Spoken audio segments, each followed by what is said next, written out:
Hello there, my name is Ernest Mino. Let's settle for the details now. The Public Health Directorate of the Accra Metropolitan Assembly is lamenting inadequate logistics to carry out burials for persons who die from coronavirus. Health Officer Joseph Asitanga says environmental officers have to improvise from collecting the bodies at the morgues to the cemetery for burial and exposing them to high risk. He made the revelation when Joy News tagged along to observe the burial of 5 persons at the Awudome Cemetery here in Accra. This is the 5th burial for COVID-19 victims, and burials are strictly supervised and monitored by the Environmental Health Department of the Metropolitan Assembly of Accra. So today we're burying 5 bodies at a go. This is a set of 3 bodies from here, 37 Military Hospital here. We're moving to the Awudome Cemetery to give them a befitting burial there. From there, we're going for another body at the Rich Hospital. That is 2 bodies there, and do the same to them. So the officials of the Accra Metropolitan Assembly Environmental Health Department are currently in a convoy with the bodies of 3 individuals who succumbed to COVID-19. And as you can see, it is we're moving at breakneck speed because the officials who are supervising this exercise in their PPEs must be suffocating by now because they've been in the PPE for quite some time, more than an hour. And so we are blitzing through the streets of Accra, headed for the Awudome Cemetery. You can hear from the background the sirens blaring, the hearses and the ambulances, and this is an exercise being heavily supervised by the Public Health Directorate of the Accra Metropolitan Assembly.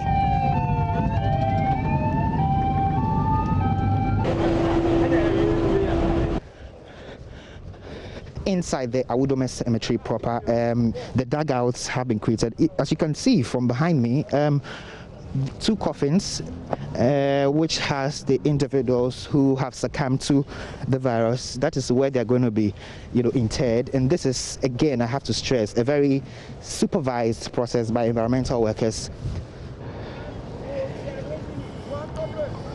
So what you see there right now are the environmental officials removing a 3rd coffin from the hearse to add to the 2 that are already here, so that burial process will be quickly conducted. Again, this is heavily supervised by environmental workers. This is certainly not an easy job, if you ask me, because if you have been in a PPE like I am before, you would appreciate that wearing this and staying in it for more than 30 minutes can be a chore. And these people have been wearing this for more than 2 hours, just ensuring that these bodies are properly disposed of. I will attempt to get a quick word from Mr. Asitanga just before they finish this particular phase of the exercise. Mr. Asitanga, yes. We see this is not an easy exercise at all. Yeah, it's terrible. It's a challenge. And that is a call to duty by the Environmental Health Department of Accra Metro Assembly, Metro Public Health. This is not only today. We started this from the last 7th day up to today, and we are still on it. Lot is there. We persistently carry this exercise every week, and today we're burying 5 at a go. We're going to bury more. Saturday we have another burial, and it's going to continue and continue. We only want to alert the public. The COVID is there. The COVID is real, and therefore protect yourself. Observe the national protocol measures to protect yourself, protect your family, and let's protect the country image as a whole. It's not easy. You are sweating. I am suffocating because I've not done this before, but you people do this every time. So that's you just heard from Inspector Joseph Asitanga there. This certainly is not child's play. All the officials who are here and doing this have committed to do this for God and country, and you see them doing what they do, wearing the PPEs for these long hours just because they have to do the job. And that is what we are seeing here, witnessing at first hand the burial process of persons who are inflicted. So there you see lay 3 caskets, 3 coffins of 3 individuals, breadwinners possibly, husbands, fathers, brothers, uncles, just lay there in those coffins. having been struck by this particular virus. Let's go.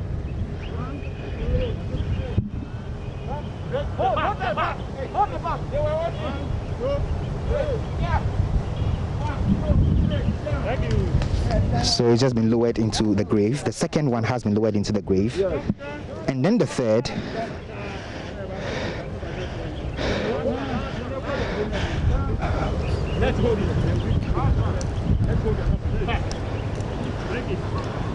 So a team of 11 plus the inspector Asitanga himself 12, supervising this particular process every step of the way.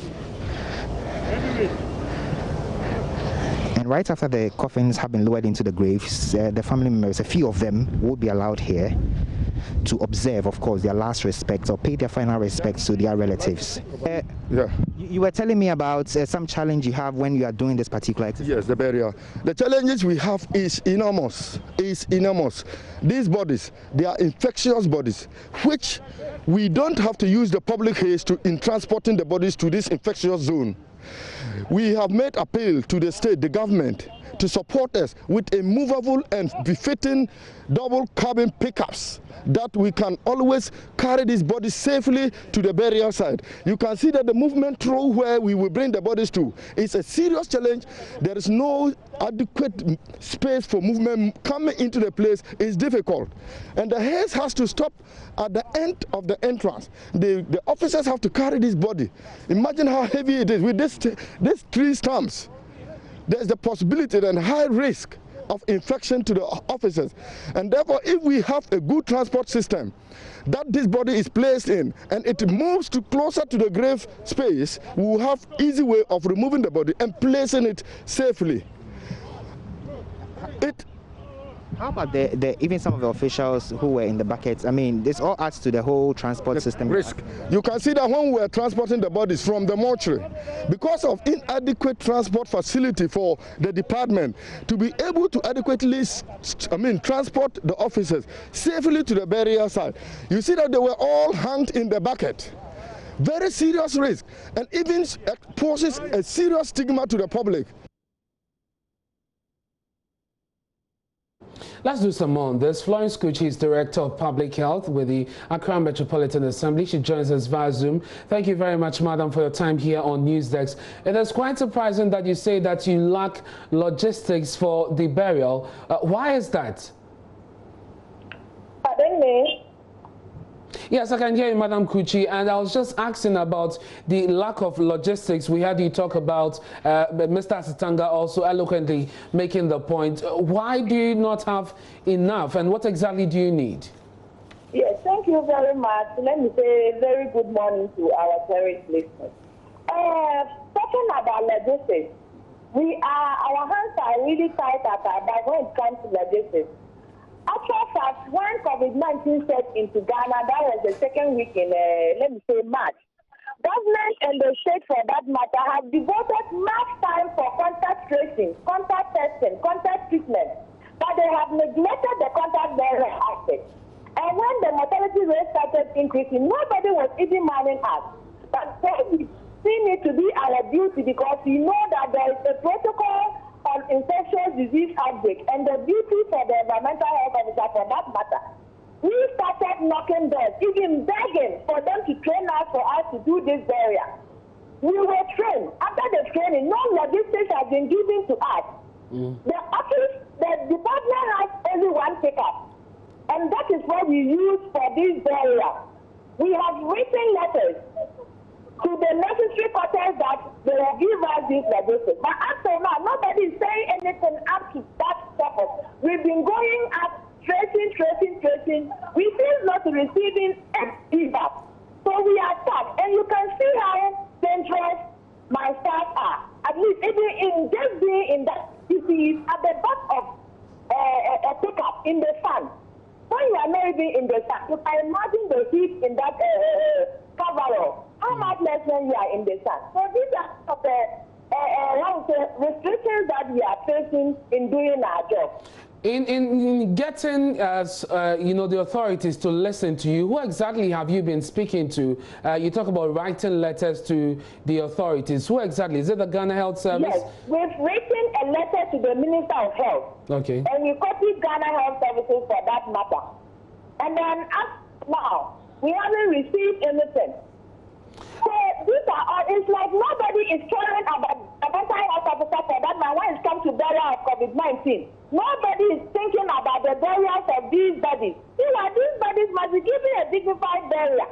And who will do it? It is not the family members. It is the environmental health officer that will do that. But you see, all attention is being geared to the health facilities. But when it comes to disposal of these bodies, nobody seems to be thinking about it.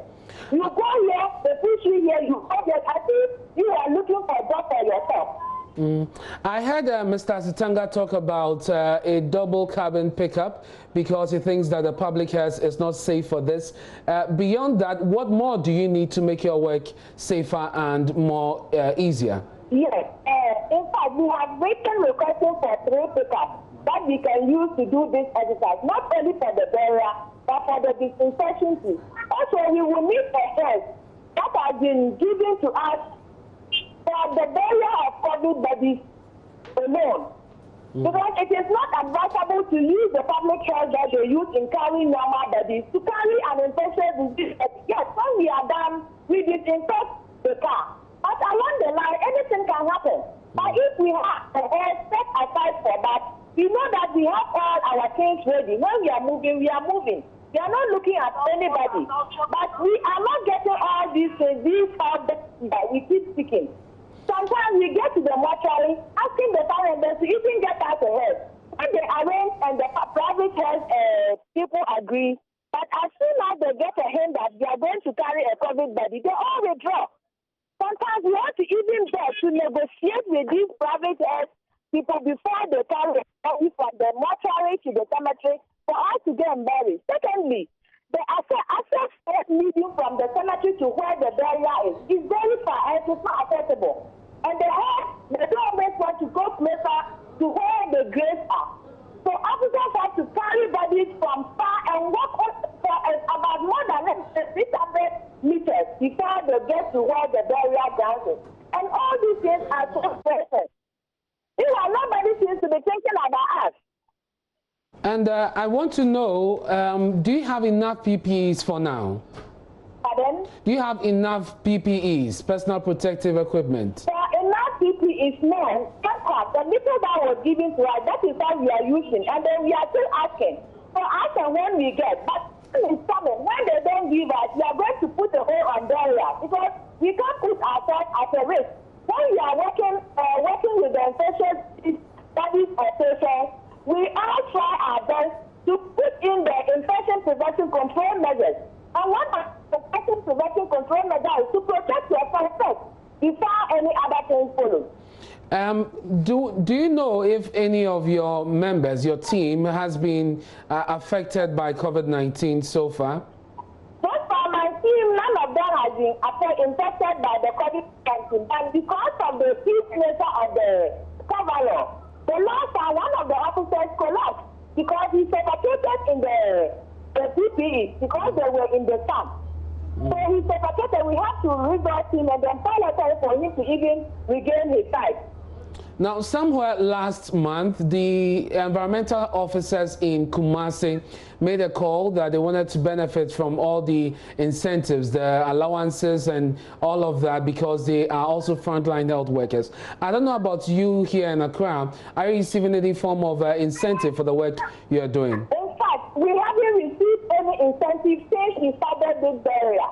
When it comes to the tax exemption given to our colleagues at the health services, we haven't received some. When it comes to the 10,000 insurance policy, we are not covered.